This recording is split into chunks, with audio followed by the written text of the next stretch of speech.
Astro సిండికేట్లో మీ personal and business promotions కోసం కింది నెంబర్కు కాంటాక్ట్ చేయండి.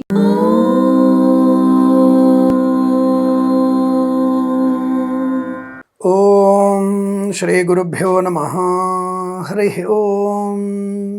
శ్రియః కాంతాయ కళ్యాణ నిధయే నిధయేర్థినాం శ్రీవేంకట నివాసాయ శ్రీనివాసాయ మంగళం.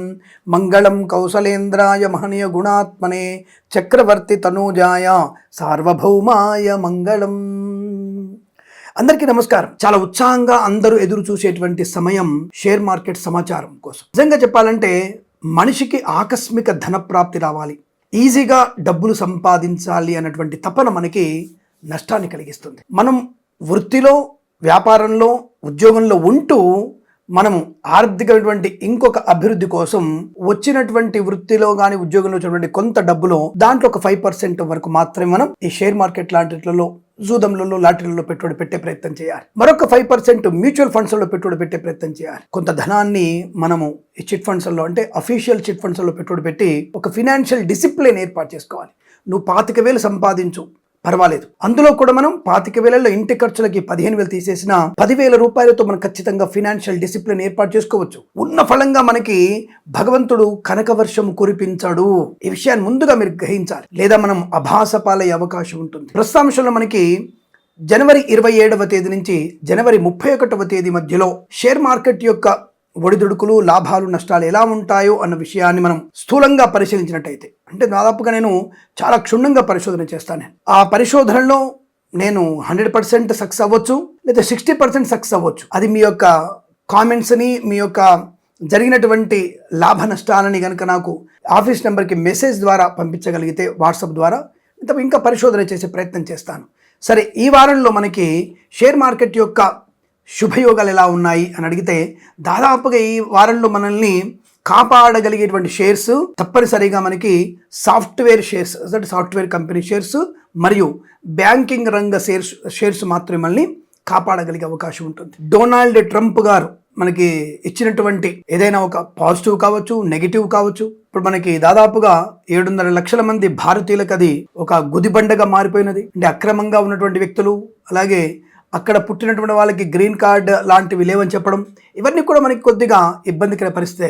ఒక రకంగా అది మంచిదే అంటాను. ఎందుకంటే మన వాళ్ళందరూ కూడా వెనక్కి వచ్చి మన దేశాన్ని ఉన్నత స్థాయికి తీసుకువెళ్ళగలిగే అవకాశం ఉంటుంది. మన దేశ సంపద మన దేశంలో ఉంటుంది. అదొక్కటి నేను శుభవార్త నేను చెప్తాను.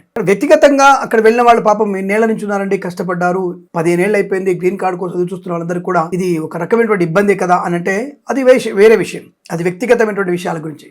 కానీ దేశ సంపదని 7 లక్షల మంది అక్కడ వెళ్ళి శ్రమ పడుతూ, అక్కడ సంపాదిస్తూ, వాళ్ళకి ట్యాక్సులు కడుతూ, అంటే ఇక్కడ 30,000 వస్తే అక్కడ 3 లక్షలు వస్తాయనేటువంటి భావనకు ఉంటారు.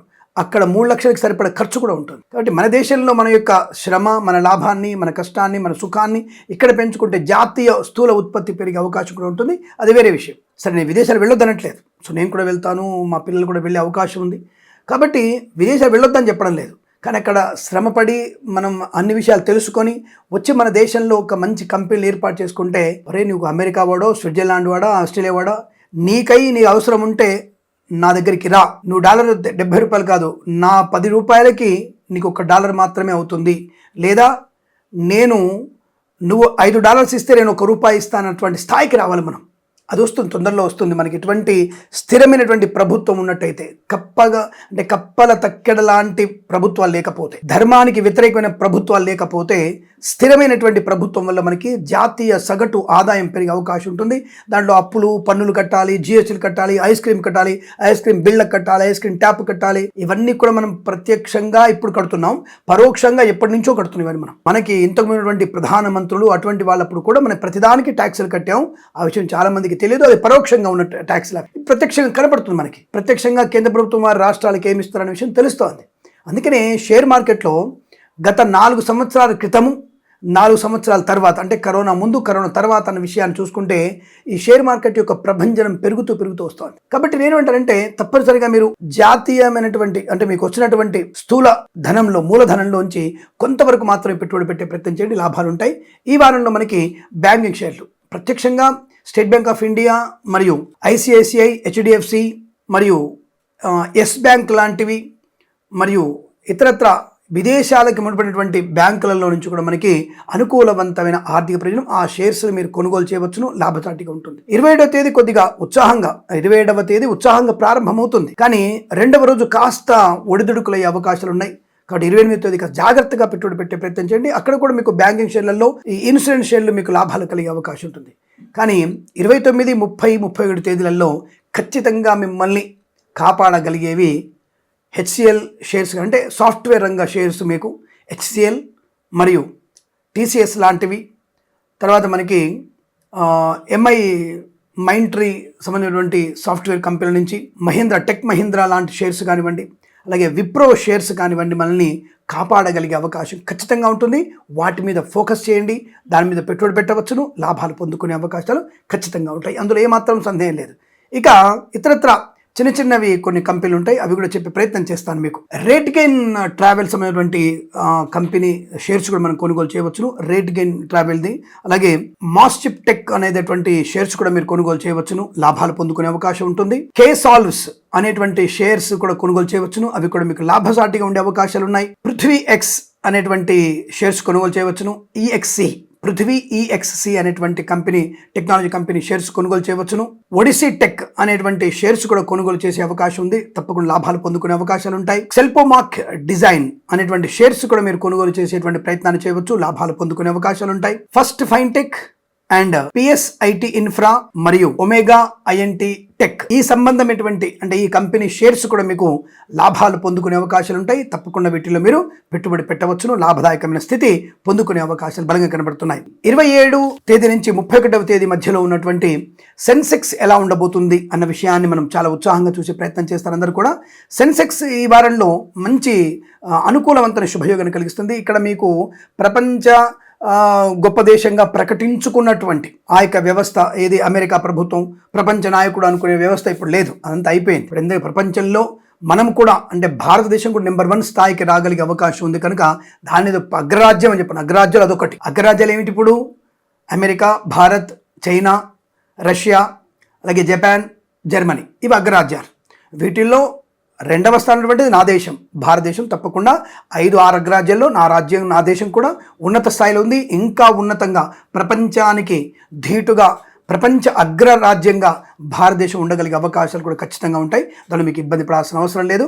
కాబట్టి ఇప్పుడు మనం నిఫ్టీ గురించి సెన్సెక్స్ గురించి మాట్లాడుకుందాం. ముందు మనం ఈ వారంలో 75,964 నుంచి 75,964 నుంచి 81,893 మార్క్ వరకు, అంటే ఆ బెంచ్ మార్క్ వరకు ఈ యొక్క సెన్సెక్స్ వెళ్ళగలిగే అవకాశాలు ఖచ్చితంగా ఉంటాయి. అంటే టోటల్గా ఈ 5 రోజులలో లాభసాటి వ్యవహారమే కనపడుతోంది. మరి యావరేజ్ చేసినప్పుడు ఈ సెన్సెక్స్ని ఈ 5 రోజులు యావరేజ్ చేసినప్పుడు 75,940 నుంచి 75,940 నుంచి మినిమం గాను మాక్సిమం 77,098 ఈ మధ్యలో సెన్సెక్స్ ఖచ్చితంగా స్థిరమైనటువంటి వృద్ధి పొందుకునే అవకాశాలు ఉంటాయి. కాబట్టి మనం ఏమి కంగారు పడాల్సిన అవసరం లేదు. ఏదేమైనా స్థాయి మాత్రం దాదాపుగా మనకి 81,893 బెంచ్ మార్క్ దాటడానికి అవకాశాలు ఉన్నాయి. తప్పకుండా మన యొక్క ఆర్థిక వృద్ధి ఈ వారంలో అనుకుంటుంది. ఇతర దేశాల యొక్క ప్రభావం, అలాగే వరల్డ్ హెల్త్ ఆర్గనైజేషన్ నుంచి అమెరికా బయటికి వచ్చినా ఇక్కడ భయపడాల్సిన అవసరం ఏం లేదు. అలాంటి ఆరోగ్య సంస్థల నుంచి వారు ఎలాగైనా బయటకు వచ్చినా దాని మీద ప్రభావం పడే అవకాశం లేదు. ఇక్కడ క్రూడ్ ఆయిల్ సంబంధించినటువంటి విషయాల్లో ఈ యొక్క బ్యారెల్ ధర కొంతవరకు తగ్గడం వల్ల కూడా మనకి ఆర్థిక ప్రయోజనాన్ని పొందుకునే అవకాశం కూడా బలంగా కనబడుతుంది. దాంట్లో మీకు ఎటువంటి సందేహం లేదు, అనుకూలంగా ఉంటుంది. ఇక నిఫ్టీ గురించి చూసినట్టయితే మనము ఈ వారం మొత్తం అంటే 27వ తేదీ నుంచి 31వ తేదీ మధ్యలో నిఫ్టీ ఎంతవరకు బెంచ్ మార్క్ దాటవచ్చు అని అడిగితే మినిమం 21,543 నుంచి 21,543 నుంచి 24,853 వరకు 24,853 వరకు మనం బెంచ్ మార్క్ నిఫ్టీ స్థిరంగా ఉండేటువంటి అవకాశాలు బలంగా కనబడుతున్నాయి. తప్పకుండా చిన్న ఊగిసలాట ఉన్నా మనం ఏమీ డౌన్ ఫాల్ అయ్యే అవకాశం లేదు. చాలా అనుకూలవంతమైనటువంటి ఆర్థిక ప్రయోజనాన్ని పొందుకోగలిగే అవకాశాలు ఉన్నాయి. మీరు ఎట్టి పరిస్థితుల్లో కంగారు పడక్కర్లేదు. ఈ వారంలో మీరు తప్పకుండా మ్యాక్సిమం ఆర్థిక లాభాలు పొందుకునే అవకాశాలు ఉన్నాయి. నేను చెప్పినటువంటి వాటిల్లో పెట్టుబడి పెట్టండి, లాభాలు పొందుకునే అవకాశాలు ఖచ్చితంగా ఉంటే తెలియజేసుకుంటూ ఇటువంటి మంచి వార్తల్ని మీకు నేను సమాచారం అందిస్తున్నందుకు దయచేసి మీరందరూ కూడా మన ఛానల్ని సబ్స్క్రైబ్ చేసి మరొక 10 మంది సబ్స్క్రైబ్ చేయించి మీ అమూల్యమైనటువంటి సలహాలు సూచనలు నాకు ఇస్తారని కోరుకుంటూ సర్వేజన సుఖినో భవంతు. ప్రేమతో మీ కిరణ్ శర్మ.